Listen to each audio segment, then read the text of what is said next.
Yo, what is good YouTube, and welcome back to another JC2K video. In today's video, we're doing gameplay with the brand new Galaxy Opal Chris KAMAN, who is the reward for completing 250 games of Triple Threat offline this season in NBA 2K23 MyTEAM. Before we hop into the video, if you haven't already, make sure you hit that subscribe button. Help me push towards the 10,000 subscriber mark on the channel. I upload every single day, and I would really appreciate it if y'all do subscribe. And additionally, huge shout out to my boy Crowd for letting me hop on his account to record this video. He is a crazy man and grinded 250 games of Triple Threat offline already this season to get KAMAN. Has not gotten Billy Knight though in 250 Triple Threat offline games, which is kind of sad, but excited to try this KAMAN card out and see how good he can be.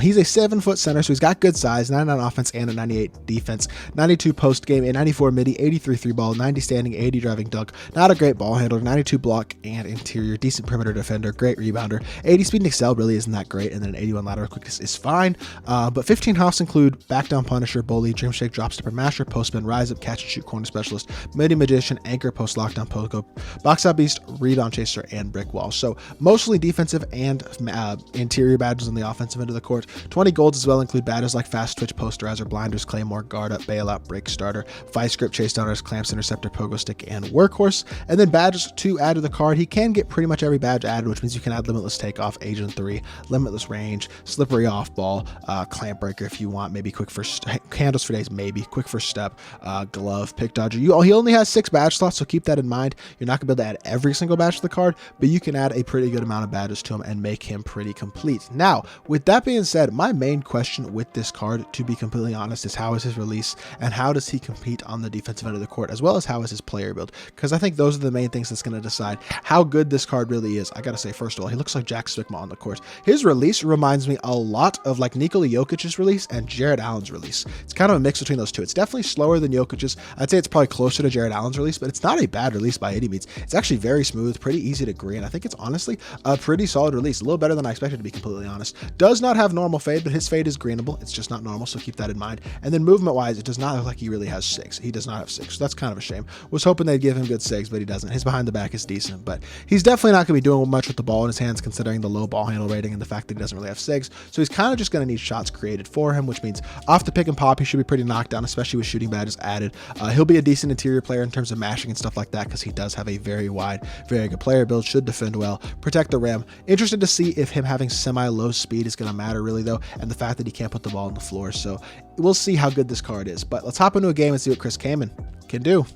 All right, our opponent's got, wow, Ben, Vince, Tim Thomas, Wang, and Jokic. Besides Wang, his team is incredible. Wang is not bad either, but he's got a very, very good team for sure. Considering we're running Westbrook at the 1, I don't exactly love this matchup, to be completely honest, but we'll see what we can do. We do win the tip, and we're going to try to get Chris KAMAN into a pick and pop immediately. See if he can create a shot, or if we can create a shot for him off the pick and pop. Yeah, you think Chris KAMAN can't shoot? You're wrong. Knockdown jump shot gets that one to go on the first possession, and that's an easy bucket to start off this game. We're going to throw Westbrook on Vince so that we can hopefully take not have quite as big of an issue with the size. That was actually a really good contest by Bantam out the corner, and we do wind up getting ourselves another stop, which allows me to hopefully backdoor KAMAN behind Wang. He's going to get inside. He's going to get himself a standing dunk. Beautiful. He's jumping for joy with Wang, and that winds up being a pretty easy bucket for our team. So definitely a pretty solid start to the game. Get a hand up again. That is a good shot, honestly. I'm kind of surprised he knocked that down, to be completely honest, because that was not an easy shot by any means. But see what we can get going. Here we go. Attack the left. Yes, sir. Reject the screen. Hit it into KAMAN. KAMAN, go baseline all the way. Shove Ben. Yes, sir. Look at him bodying Ben.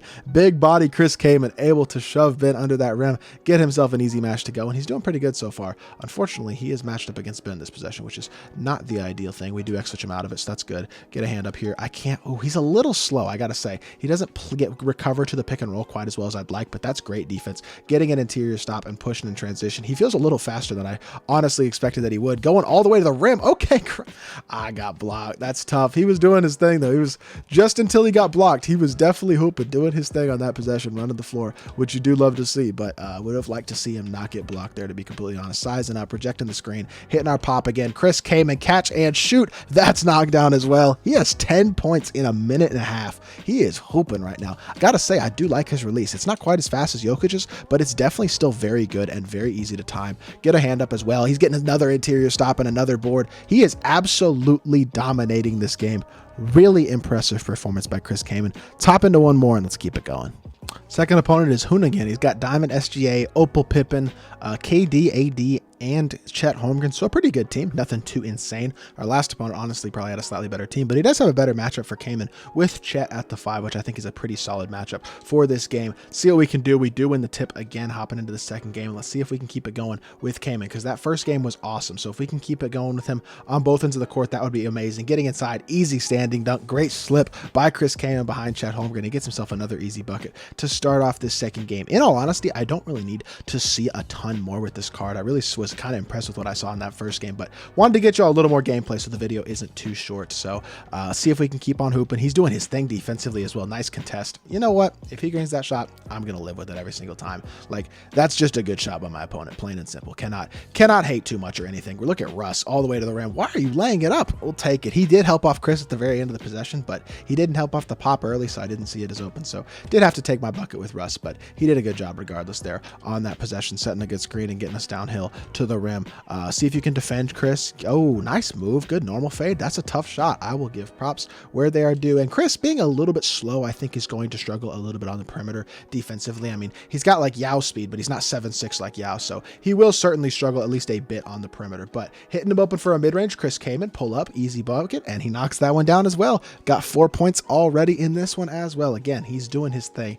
Like I said, I'm probably not going to show this whole game simply just because I don't want it to be too long. This video is going to be really long if I show this whole game in addition to the last game, but he's been doing his thing so far. I should have jumped there. I tried to right stick contest and he did not get into the play enough, so that's kind of my fault. But let's see if we can get 1 or 2 more buckets with Chris KAMAN to finish out this video. Drag back for me. Chill.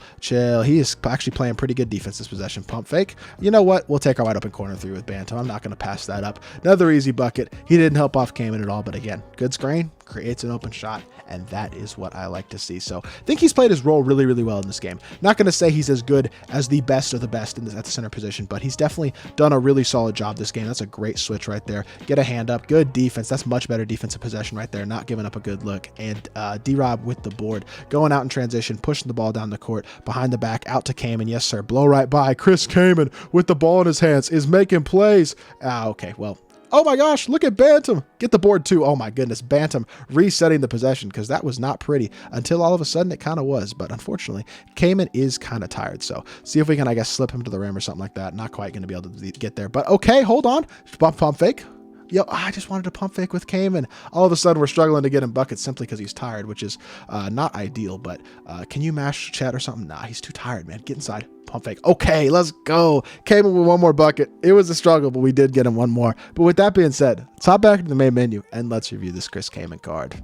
I got to be honest, Chris KAMAN was better than I expected him to be in those 2 games. He can't really put the ball on the floor. He doesn't have elite athleticism, but he is a very solid card. Going to get a lot of standing dunks, has a very solid release, can be a capable pick and popper. The fact he can get all the badges added that he can is a plus as well. And he's a very good card. I mean, he's right up there with Pink Diamond David Robinson, Pink Diamond Kareem, Galaxy Opal Walker Kessler, guys like that for outside of the top couple centers in the game, which are obviously Yao and Dark Matter D-Rob. He's like right there. You could argue he's as good as the 3rd best center in the game, and I don't think I would totally disagree with you. Really a great card, and I think part of it's a testament to the fact the center position just is not that deep, but Chris KAMAN's a great card. He really is super solid at the center position. So hopefully y'all did enjoy the video. If you did, make sure you hit that like button, leave a comment, and subscribe, and I'll be back with more 2K content very, very soon. I appreciate y'all.